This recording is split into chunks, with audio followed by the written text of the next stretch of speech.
পাক মানে পবিত্র, নাপাক মানে অপবিত্র।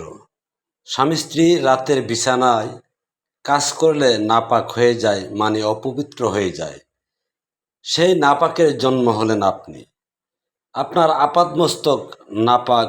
যদি আপনি নাপাকে জন্ম হয়ে থাকেন, দুনিয়ায় এমন কোনো জিনিস নাই আপনাকে ধ্বংস ছাড়া আর পাক করা যাবে, কারণ আপনি সৃষ্টি হলেন নাপাক বস্তু দিয়ে। সুতরাং স্বামী স্ত্রীর কাজও অপবিত্র আপনার। যেহেতু আপনি বিশ্বাস করেন, আপনার সমাজের সবাই বিশ্বাস করে, স্বামী স্ত্রী কাজ করলে যে পানিটা আসে সে পানিটাই নাপাক। যতক্ষণ পর্যন্ত আপনার দেহের মধ্যে বা বাহিরে লেগে থাকে ততক্ষণ পর্যন্ত মাটিও দোহাই দেয়, এমন কথা বলেন।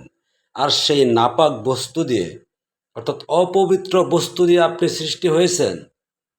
আর স্বামী স্ত্রী কাজটা করলে এই অপবিত্র বস্তুটা চলে আসে। তাহলে আপনি কি করে বলেন আপনার স্বামী স্ত্রীর কাজটা পবিত্র, বৈধ? বরং আপনার স্বামী স্ত্রীর কাজটাই তো হলো অপবিত্র, অবৈধ।